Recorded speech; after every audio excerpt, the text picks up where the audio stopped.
Yan, good morning po. Ay, good morning, good evening sa lahat po na nandito. Nasanay tayo sa ano, no? Nasanay tayo sa head office, laging good morning. Kahit gabi, good morning.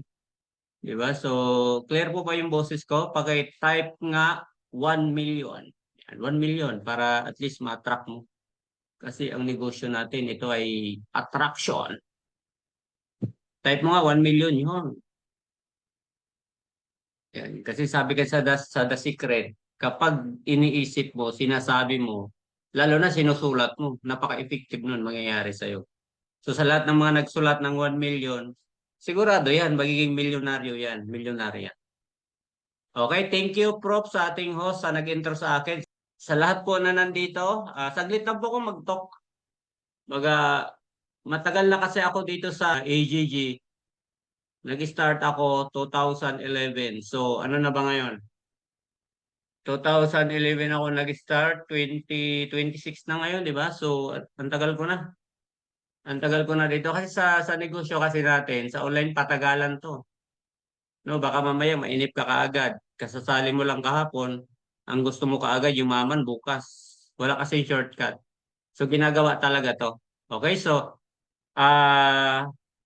focus lang po kayo ha. Okay lang ba yon? So, sa mga OFW na nandito ngayon, siyempre, iba niyan busy, yung iba diyan namamlansya, iba diyan naghahawak ng bata, nagbabantay. Naiintindihan naman kasi namin 'yan, yung mga ganyan. Tapos lalo na sa mga marketers, hubbers na nandito, mga full-timers, baga kung hindi naman importante yung ginagawa mo, focus ka lang, malay mo makakuha ka na kahit konti lang, sasabihin ko. Na yun pala ang magdadrive sa'yo papunta sa mga goals mo, sa mga pangarap, sa mga dreams mo. Okay, so may slides po ako. Ayan, ako po ay si June Balas. Yan, sa mga hindi po nakakilala sa akin. Sa mga MHI CEO ng MHI Community sa EGG. Okay, so ang province ko po sa Masbate, Narok Island, Masbate, Isla. So apat na barangay lang po kami. So kasi 'di ba, alam naman natin probinsyano, sa mga taga-probinsya, 'di ba may mga probinsyano pa dito? Hindi si Dalisay yung mga taga-probinsya. Yeah. I-ano ko, i-gallery ko para makita ko yung audience. Yan, nakikita ko. Ang gaganda at ang gwapo pala dito sa loob. Siyempre, yung mga naka-off cam, hindi ko makikita yon. Pero alam ko maganda yon at gwapo din yon. Wala namang ipinanganak na pangit eh. Dipindi lang yung sa katabi. Okay, so, ayan pa, next slides, Prof. Coach. Ayan, dati po akong tambay. Ay. Ayan, kasi from Masbate, 2001, ang goal ko talaga pumunta ng Manila. Kasi alam naman natin, pagpunta natin sa Manila, magbabago yung buhay natin. Tama, yung mga taga-probinsya pumunta ng Manila, yun ang goal natin. Pupunta ako ng Manila para yumaman ako doon, umasinso ako, makapagtrabaho ako. Tama, baka makuha yung pangarap ko doon. Pagpunta ko ng Manila, Kalbaryo pala. Ang hirap pala pumunta ng Manila. Bakit? Hindi ka alukin ng kapitbahay mo, "Uy, kain na tayo." Sa probinsya, sa amin, pag dumaan ka doon may kumain, talagang ihilahin ka, makakain ka lang dito. Wala, katabi mo sa kantin, di ka kaloy, kain tayo. Walang pakialaman dito sa Manila. Alam nyo ba yon? Okay, so pagpunta ko ng Manila, bago ako magtambay, nagtrabaho ako pahinante ako ng truck. Okay, sino dito mga pahinante ng truck? Nakatingin ako sa camera. Wala naman, ako lang. Nakatingin ako sa Zoom. Okay, so bago ako pahinante ng truck sa Valenzuela, nagtrabaho din ako sa gasolinahan. Gasoline boy po ako sa Caltex, sa Pasay. Alam mo yung EDSA? Galing kang Cubao, papunta kang Pasay. May dalawang gasolinahan dyan na Caltex. Yung isa, yung bandang Makati, tapos pagtawid mo sa May Cabrera, sa Pasay, yung second na Caltex dyan po ako nagtatrabaho dyan. Mahigit 1 taon. Gasoline boy ako dati. So, ang hirap pala magiging gasoline boy kasi pagkarga mo pa lang, sa gasolina, ang tapang ng amoy ng gas, sugugutumin ka kaagad. Okay? Tapos, after ng gasoline boy, nagtrabaho din ako sa SM, supermarket. Ako po ay taga-refill ng mga paninda sa SM. Alam mo yung supermarket? Kaya alam ko kung mabilis ma-expire yung paninda at matagal. Kapag ng grocery kayo sa supermarket, bigyan ko na kayo ng tip. Unahin nyo yung nasa ilalim. Yung nasa harap, malapit na ma-expire yun. Kaya dukutin mo talaga sa ilalim. May mga dicer ba dito? Sa SM? Alam nila yan. Nag-SM ako dicer, umabot ako ng 3 years din. So halos SM sa Metro Manila, napasok ko yan. SM Mega Mall, SM North EDSA, SM San Lazaro, SM Manila, may SM, meron pang SM Fairview. Ang huli kong SM Pasig, hypermarket. So, kasi, mahigit 6 years na ako nagtatrabaho, paulit-ulit, parang nakakabubo. Alam mo yun, papasok ka, wala namang natitira sa sahod. Di ba? Sa mga OFW, makaka-relate to. Di ba? Sumasahod ka buwan-buwan, pero wala kang ipon. Ang naiipon mo, resibo. Alam mo, nung nag-SM ako, kasi ATM na yung ano no, yung sahod namin, yung ATM ko noon nakasangla. Sabi ko, parang niloloko ko yung sarili ko, trabaho ako ng trabaho ko, trabaho ako ng trabaho. Ang pinapayaman ko yung SM, Sinres eh. Pero yung ATM ko nakasanla, walang natitira. Yung pagbigay pa lang ng, di ba, yung payslip kasi sinisenda lang sa ATM yung pera, wala na. Bayad dito, bayad bahay, walang natitira. Ang ginawa ko noon, nag-resign ako. Hindi naman nag-resign, totally hindi na ako pumasok. Iniwan ko na yung combination padla ko, lahat, hindi ako pumasok. Nagtambay na lang ako. Kaya ang background ko, dating tambay. 3 years akong tambay sa kapatid ko. Bakit? Nung nagtatrabaho ko sa SM, may kaibigan akong tambay. Ang sarap ng buhay. Pagising ko, pagpasok ko sa trabaho, ando, nagtatambay. Tambay nga eh. Pag uwi ko, gabi na ako umuwi, ito, nagiinom na, Red Horse. Ang sarap ng buhay, tambay. Sabi ko, magtambay na lang ako. Bakit? Eh, yung tambay, oh, sarap ng buhay, nagiinom sa gabi. Pagising sa umaga, di ba? Natambay. Ako, pagod. Minsan, pag nag-OT pa kami, alas 12 na ako nakarating ng bahay. Alauna na ng madaling araw. So, ako may utang, nakasalitin ko, siya yung tambay, wala. Ay, ano gagawin ko? Hindi magtambay. Kaya sa mga nagtatrabaho ngayon na nandito sa loob, sa tingin mo walang natitira sa sahod mo, magtambay ka na lang.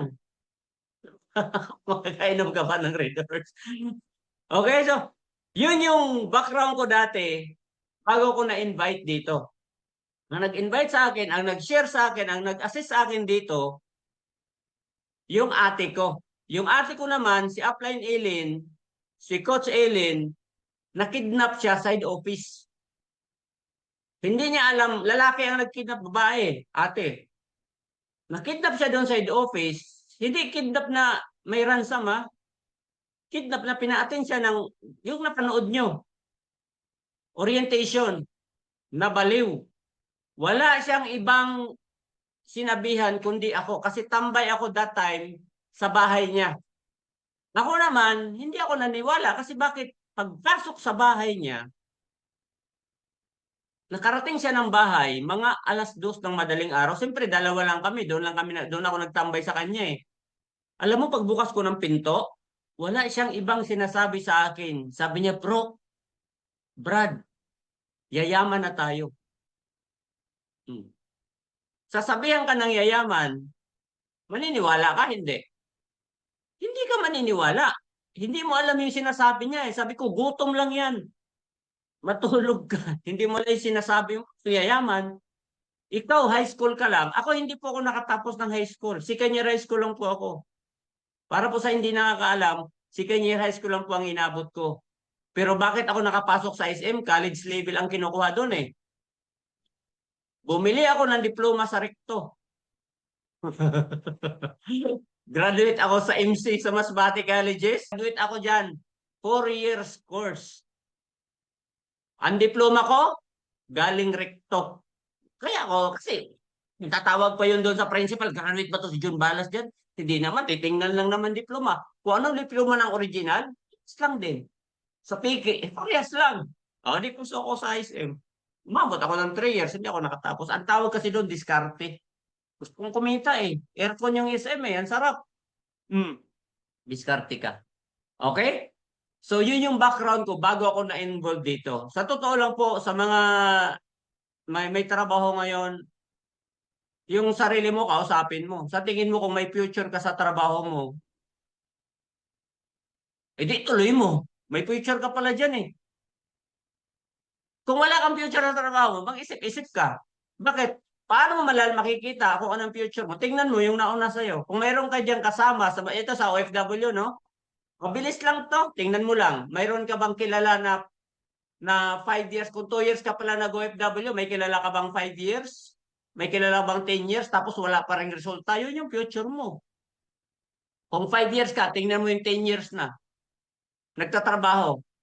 Kung OFW pa rin, papayag ka ba? Aabot ka ng 10 years, OFW ka pa rin. O kung 10 years ka na, tingnan mo yung 30 years na ng OFW. Yung mga nilumutan na OFW. Tapos, di ba? Wala pa rin, hindi pa rin nakuha yung pangarap. Kaya kung nandito ka ngayon, lalo na sa mga empleyado dito sa Pilipinas, sa Laguna, mag-isip kayo, seryosohin nyo to. Kasi itong ipapakita ko sa inyo, ito yung magiging future mo. Nag-decide lang ako, ginawa ko yung sistema ng AGG, nagbago yung buhay ko. Kaya ang pamanggat ng ating kwentuhan ngayon, ito ko, maging inspirasyon mo, ang kwento mo naman yung maging inspirasyon sa iba. Okay? Next slides. Pasuyo lang po ng slides. Medyo hindi ko lang ako sanay mag-isa slides dito. Paano ba to? Sige. Yan. Siyempre, yung mga nandito ngayon, OFW ka man o local, nandito ka sa Pilipinas, kailangan mong mag-build. Yung time kasi na yun, offline pa kami. Ngayon, yung mga hubbers, paramihin nyo talaga yan. Kailangan dumami yung hubbers, dumami yung marketers. Bakit? Kailangan mong mag-build ng offline team. Ang yung mayaman talaga, may team yan. Ang pumapaldo dito, may team, may group.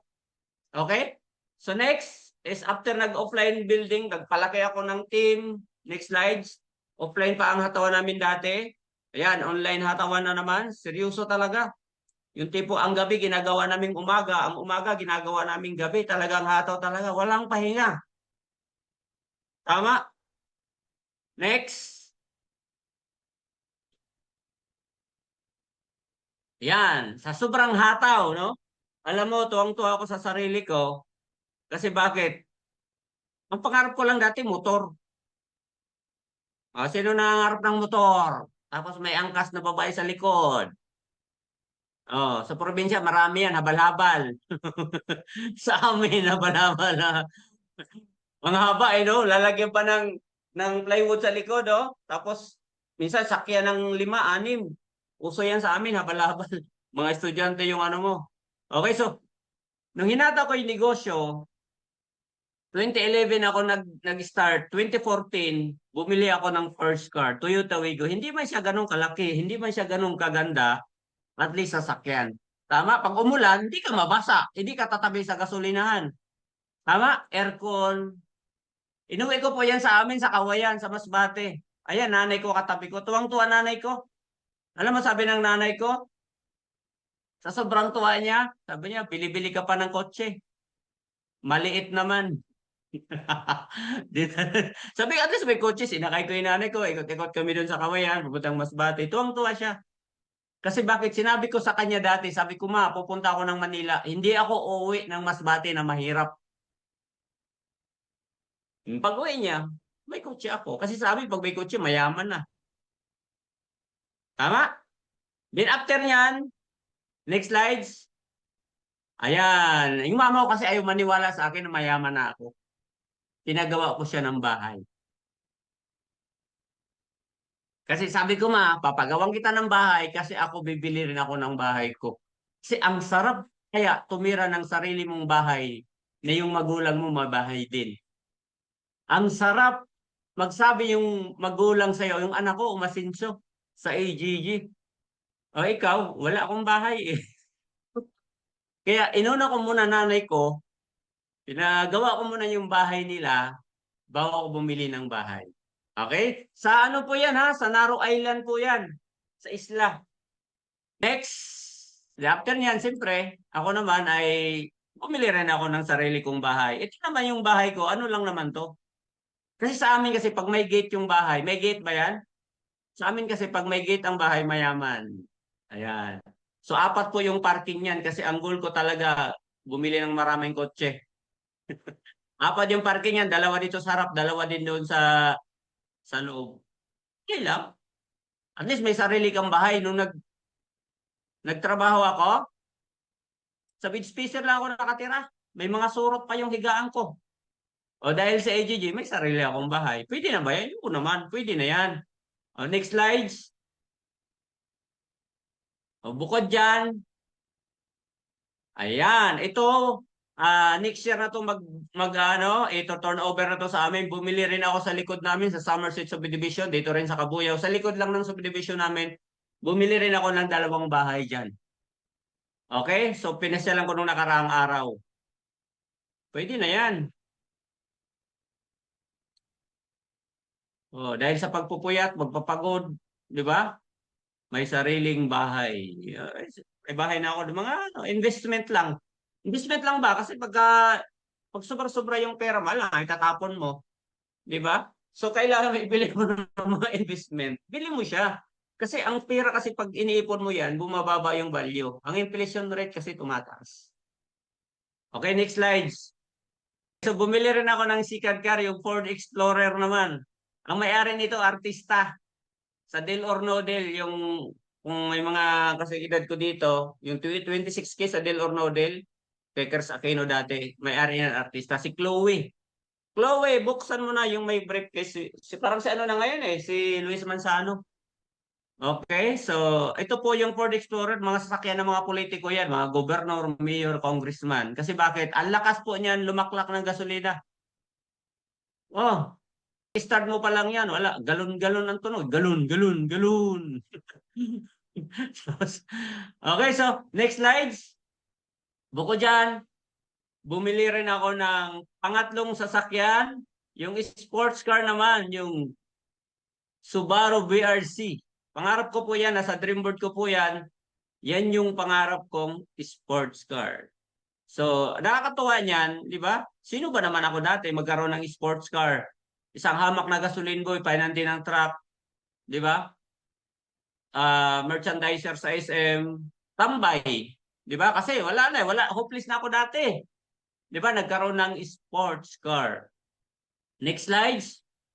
Hindi lang sports car, bumili din tayo ng pick-up truck. Lupit nito. Inuwi ko to sa Masbate. Ang lupit sa Masbate. Ang lupit sa papuntang Bicol. Yung daanan doon, lubak-lubak. Yung mga taga Bicol. Pero hindi pinapansin nito yan. Lumilipad to. Port car. Next slides. Malapit na pa akong matapos. Okay, yung panglimang sasakyan ko, ito yung bago kong binili. Fortuner naman siya. Panglima. Yung grabe dami sasakyan, no? Pwede nang gawing buy and sell, no? Ang dami kasi ng parking ng bahay ko. So marami siyang parking. Tapos bumili na naman ako ng bahay. Okay? So next. Ayan, siyempre. Di ba sabi ko, pag maraming pera, kaysa puro sasakyan, bumili rin ako ng lupa sa amin sa Kawayan, Masbate. Sa harap po yan ng college. Investment ba? So, kasi papagawan ko yan ng dormitory. Apartment doon sa harap ng college. Kasi, di ba, dahil estudyante doon, sayang naman. Kung ilagay ko lang sa bangko yung pera, ininvest ko dyan sa lupa. 400 square meter. Okay, pwede na yan. Next. Mga investment na pala to. Next slides. Ayan. Dito naman sa baba lang to ni Apmaylin Ibdani. Ayan yung makiling sa Spring Oak sa Los Baños. Bumili po ako ng tatlong cut ng lote dyan. 150 square meter. Tatlo sila. Nasa 450. Yung isang cut, 1.2 million. Yung isang 150. Tatlong 150. Nasa 3.6 million binili ko. Yan, ang value nito nasa mga 10 million na. Mga 12 million kasi tumaas na siya eh. Ang taas na ng value niyan. Pag ibenta ko tong lupa na to, nasa 10 million mahigit na, 12. Pero papagawan ko to kasi ng resort. Future Hot Spring Resort. Ayan, invest lang. Okay, next. Nandiyan pa ba kayo? Okay. Ito, nung nakarang ano lang, linggo, siguro mga 2 weeks na to ngayon. Bumili ako ng lupa diyan sa Tagaytay. Alam nyo po, kung alam mo yung ah, may Starbucks dyan, Haraya. Haraya Starbucks, yung maka nakapunta sa Tagaytay. Then after ng Haraya, Sky Ranch. Unahan ng konti Sky Ranch, mayroong casino hotel ay casino doon. Then sa unahan ng casino, mayroong Cassiana Hotel. Sa harap nun, yung bakanting lote noon, bumili ako. 1,000 square meter lang naman sa Tagaytay. Kasi bakit? Pangarap ko talaga sa Tagaytay. Sobrang lamig dyan. Bumili ako dyan cash. Pwede na. Okay? Gasoline boy ka lang dati, painanti ka ng truck. Di ba? Tapos, di ba? Wala, tambay na. Yung tambay kasi, ano na yan eh. Wala, hopeless na yan. Pero nagkaroon ako ng pag-asa dito sa AJG. Okay, next. Siyempre, nakapunta rin tayo ng Malaysia. Masyal tayo sa Malaysia. Sa Malaysia, hindi lang po isang beses, mga naka-anim na beses na ako dito. Next. Pasyal-pasyal ba? Hmm. Next slides. Okay, hindi lang po sa Malaysia, nakapasyal din tayo sa Hong Kong. Mga 5 times ako dito, pabalik-balik. Sa Hong Kong, tumikim lang mga pagkain ng mga Hong Kong. Mga pagkain nila doon. Masarap din ang pagkain nila. Alam mo ba sa Hong Kong, mga bata pa lang, gagaling na mag-Chinese. Hindi, sa Hong Kong, alam nyo ba, kapag, siyempre mga China yun, sakop ng China yan. Sa Hong Kong, pag kumakain doon, ang isi-serve, hindi malamig na tubig. Hindi malamig na tubig. Mainit. Mainit ang tubig nila doon.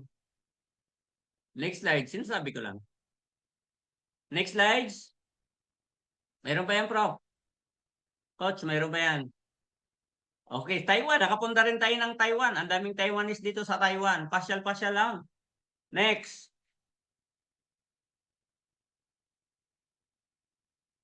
Okay, bukod sa Taiwan, nakapasyal din tayo, naka-travel din tayo sa Singapore. Singapore, pabalik-balik ako dito sa Singapore. Siguro mga naka 5 times ako sa Singapore. Ang ganda ng Singapore, ang liit lang to, napakalinis. Ito yung number 1 na pinakamalinis sa buong mundo. Number 1, ang alam mo yung airport nila? Airport ng Singapore ha, sa mga hindi pa nakapunta, katawin mo to. Ang puntahan mo, Singapore.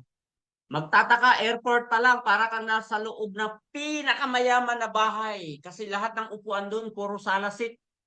Parang ang kakapalampog. Tapos yung lakadan nila na tiles, carpeted. Ganun kayaman ang Singapore. Next slides. Meron pa yan. Mga isandang slides to. Siyempre, nakapunta tayo ng Dubai, di ba? Alam nyo ba na pangarap yung mayayaman makapunta ng Dubai? Kasi pag natatakan, yung passport mo ng Dubai, hindi ka na higpitan sa immigration. Kaya ang mayayaman talaga gustong pumunta ng Dubai. Nakapunta na tayo ng Dubai. Ito pinakamataas na building sa buong mundo, yung Burj Khalifa. Okay, sa Dubai Garden, nag-desert safari kami. Grabe, ang ganda niya.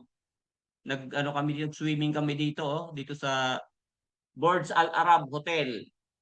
Okay, next. Mayroon pa? Mayroon pa yan.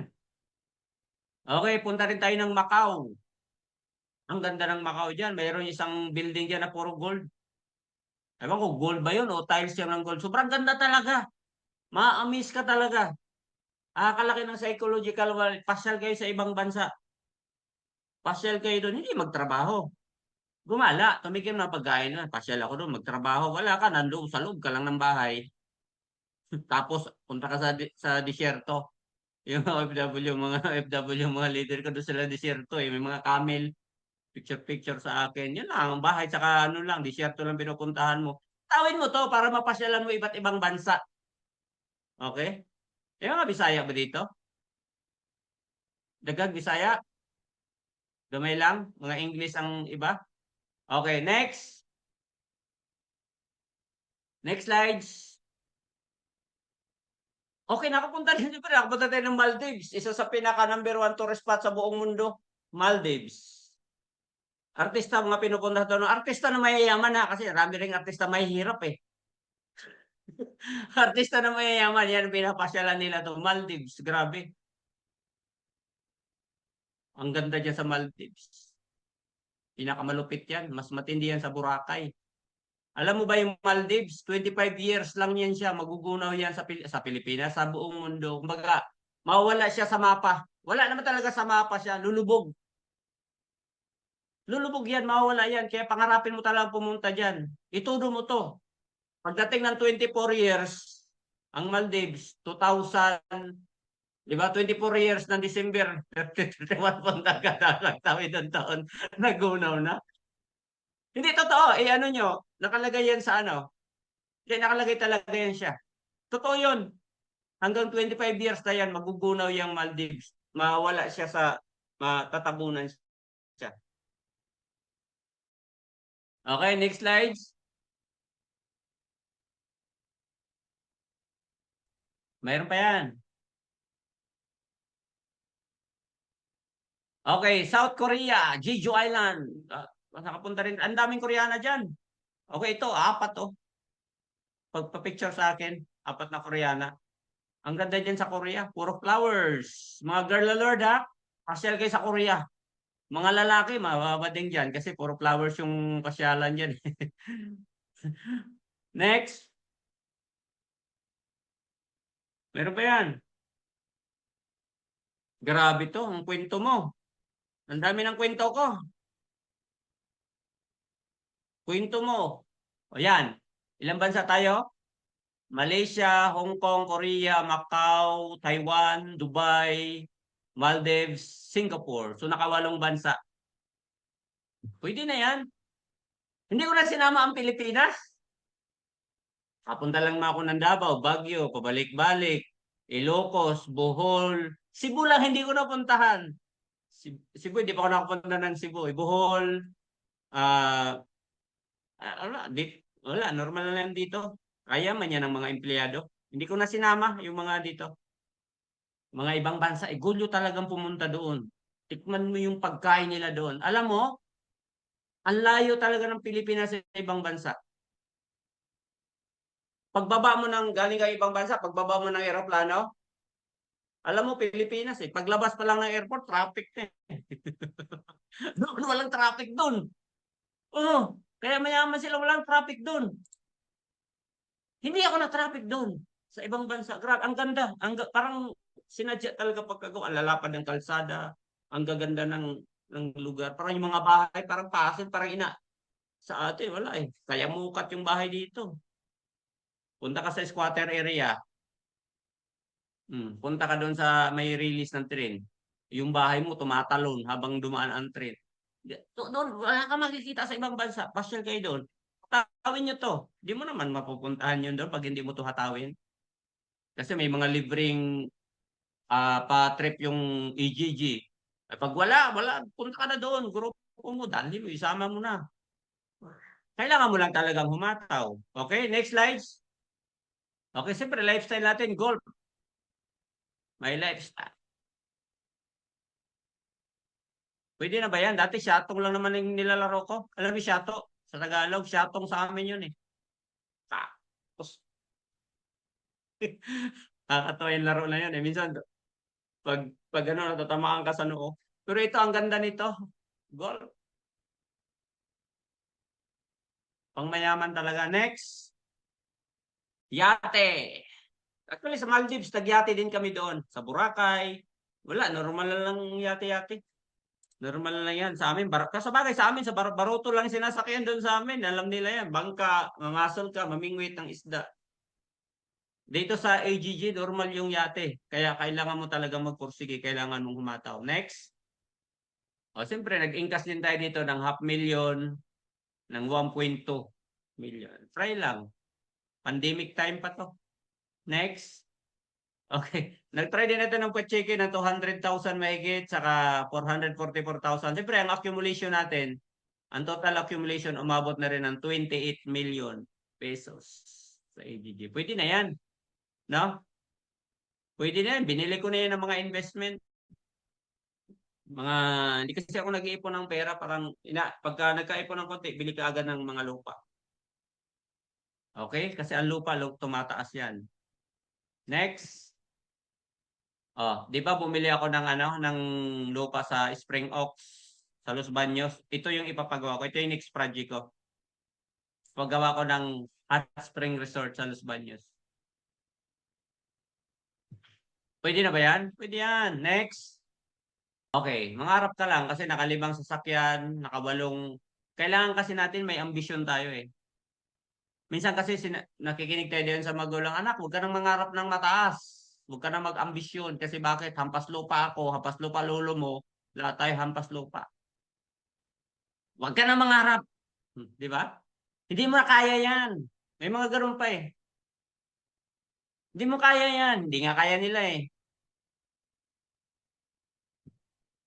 Dapat ang sagot mo, sila yon. O, kaya ko yan. Dapat ganun lagi ang sagot. Pag sinasabihan ka ng hindi mo kaya yan, ikaw hindi mo kaya, pero kaya ko to. Nagawa nga ng hindi nakatapos ng high school, ikaw kahit pa paano, siguro nakapag third year ka. Ako hindi. O nakawalong bansa, 5 yung kotse yung binili. 2 yung bahay. Yung bahay dito sa likod, hindi ko pa naisama. Yung binili ko pang mga lupa, hindi ko sinama. So in my siguro mga 26, mga 16 years, ay hindi ba? Mga 15 years, 14 years ako sa AGG, ito yung ibig sabihin, nung sinabi ko kanina, kung 15 years na ako dito, at halos lahat ng pangarap ko nakuha ko, pagdating mo ng 10 years, 15 years, baka higit pa ang makakuha mo dito sa akin. Tama? Sabihin, alam mo na yung future mo. Alam mo yung papuntahan mo. Eh kung magtatrabaho ka, tingnan mo ng 20 years dyan sa trabaho mo. Tingnan mo yung 10 years dyan. Di ba? Baka hanggang ngayon, kuskus inodoro pa yan. Yung mga nagtatrabaho hanggang ngayon, naghihintay pa yan ng taxi, naghihintay pa yan ng jeep, naghihintay ng tricycle. Di ba? So alam mo kung saan ka papunta. Kailangan taasan mo lang yung pangarap mo. Taasan mo. Sabi ko nga lagi, mangarap ka na ng eroplano. Bakit? Grabe naman, ang taas naman yan. Bakit? May mga tao ba na may eroplano? Si Willie Rebellion may eroplano. Si Manny Pacquiao may eroplano. Tao man yan sila. Siya kasi, binababaan yung pangarap. Klasa mo pangarap mo, mangarap ka ng eroplano, hindi mo man maabot ang eroplano, at least mubaba ng konti, mayroon kang barko. Di ba problema, pag mayroon kang barko, bibili ka pa ng dagat. Pabili ng dagat. Ay, binibili ang parking ha sa dagat ha. Sa Subic. Pag bumili ka ng yate, bibili ka rin doon ng parking. Okay? So mangarap ka ng barko, hindi mo naku at least meron kang Ferrari. Di ba? Mangarap ka ng Ferrari, hindi mo maabot. At least meron kang Fortuner, meron kang Raptor. Mangarap ka ng Raptor, hindi mo makuha, at least meron kang sedan. Yung iba kasi, ang pangarap motor, makabili ako ng motor, okay na. Bitik na motor. O pag hindi mo nakuha yung motor, bagsak ka sa bitikleta. Bitikleta ang bagsak mo. Pangarapin mo. Lahat tayo may kapasidad na mangarap. Walang limit. Tama? Huwag kang maniwala sa magulang mo na hindi mo kaya, anak. Kaya mo yan. Sila yun. Ikaw dapat kaya mo. Okay? Next. O, malayo pa, pero malayo ka na. Malayo pa ang pupuntahan. Kaya even ako, malayo pa pupuntahan ko sa AGG. Pero pag lumingon ako kung saan ako galing, di ba malayo na ako? Di ba malayo ka na? Kasi bakit ang mindset mo, sabi ko nga lagi, magbago lang ang pananaw mo sa buhay, doon pa lang successful ka. Minsan, kung lilingunan mo kung saan ka galing, bago ka napunta sa AGG, di ba iba na mindset mo? Iba na pangarap mo. Ibang-iba ka na ka sa dati. Pag may mga kwento hanggang negative, lagi mo sasabihin, hindi tayo, yaman ba tayo dyan? Minsan pag gumanong ka na noon, iba ka na.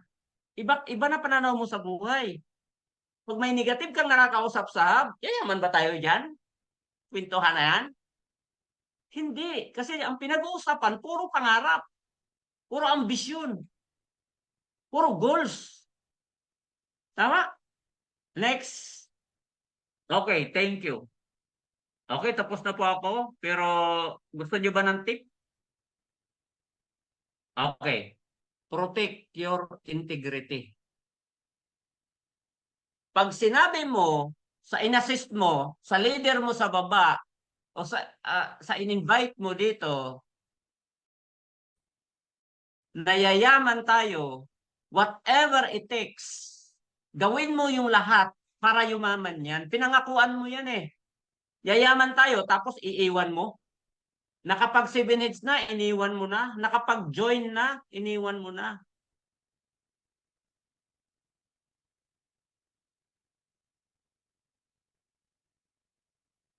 Mentor, nasaan ka na? Alam mo, reply mo, who you?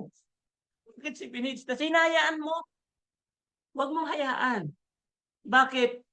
Doon pa lang magsisimula yung pagyaman niya. Dapat ginaguide yan, tinuturuan yan. Pag nangako ka na payamanin mo yan, payamanin mo. Hindi po pwedeng pag nakasali na, iniwan na. Ang dami kong naririnig yan. Sir, AGG ka ba kayo, sir? Opo, iniwan na po ako ng upline ko. Sabi ko, sampalin mo, upline mo. Nakapag 15 heads po ako. Huwag niyo pong iiwan. Pinaghirapan nila yung pangsali nila dito. Di ba? Ilang kubita kinuskus niyan. Nilinis niyan. Maglaba, akyat, baba sa 4th floor hanggang ground floor. Pinaghirapan yung pangsali niyan. Pag sinabi mong yayaman ka dito, gawin mo yung part mo, i-guide mo yan, nayayaman yan. Nakuha niyo po ako? Huwag mong iiwan. I-guide mo yan. Di ba? Hindi. Sinabi niya na sa pamilya na, yayaman siya. Tapos iniwan mo. Ang OFW, ginagay dyan kasi wala naman alam yan. Ikaw rin OFW or havers, huwag din matigas ang ulo minsan. Hindi sumusunod sa mentor. Hindi sumusunod sa coach. Ang dali-dali ng sinasabi. Mag, mag-share ka lang. Itong gagawin natin. Sundin mo lang. Gusto mo magtuloy-tuloy ang yaman mo? Gusto mong umpisahan mo ngayon, maliit pa lang yung kinikita mo, umpisahan mo na hindi ka dapat nasisira at nasisilaw sa pera. Bakit? Once na masira ka sa pera, diyan na magsisimula ang pag-down mo. Tatandaan mo yan. Marami akong leader. Ang downline ko nasa 50,000 under my network sa DTC ko. Ang dami kong milyonaryo sa baba. Halos karamihan doon. Kung kailan kumita ng milyon doon, nasisira sa pera. Kaya ngayon pa lang, alagaan mo yung integrity mo. Hanggat maaari, protektahan mo yung integrity mo. Huwag kang magpapasira sa pera. Mawawala ka dito. Simula sa maliit, sanayin mo na yung sarili mo. Pag hindi sa'yo, huwag mong gagalawin. Hindi sa'yo. Kasi gano'n nga yung sinasabi. Guys, simula nung nag-online ako, meron akong first direct. 2014, 15, tumawid na kami sa online. Ang first direct ko, taga Jordan. Hindi, sa Facebook ko lang nakilala. Video call, ganyan-ganon. Kwento ko lang to. Ngayon ko lang kwento to, video call. Ganun. Alam mo yung sinasabi ko sa kanya? Alam mo sabi niya sa akin? Kasi parang wala siyang tiwala sa akin. Totoo ba yung ganyan-ganyan? Alam mo, pinanghawakan ko. Tiwala ka lang sa akin. Ganun lang, tiwala ka lang sa akin. Pag nagdulas sa akin, sabi ko, tiwala ka lang sa akin. Ganun lang. Tiwala ka lang sa akin. Alam mo, ginawa niya, yung BPI account niya, BPI account niya, pinadala sa akin. Sabi niya, sir, sasali na ako kasi nandiyan yung savings ko. Pwede niyo pong ma-withdraw sa Pilipinas yan. Pwede pong ma-withdraw. Ang laman niya nasa mga 200,000. Sabi ko, sure ka? Di ba sabi mo, sir, tiwala lang naman.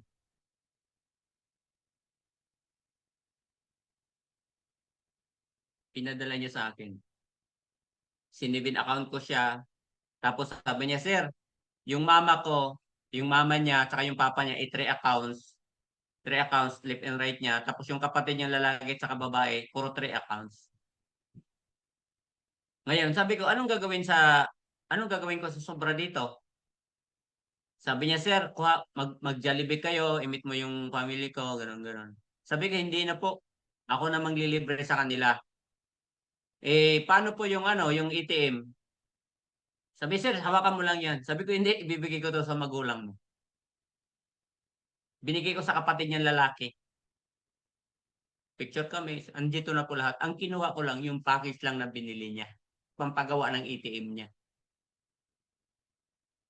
Simula noon, dumami. Dumami sila, dumami. Basta yun lang ako sinasabi, tiwala ka lang.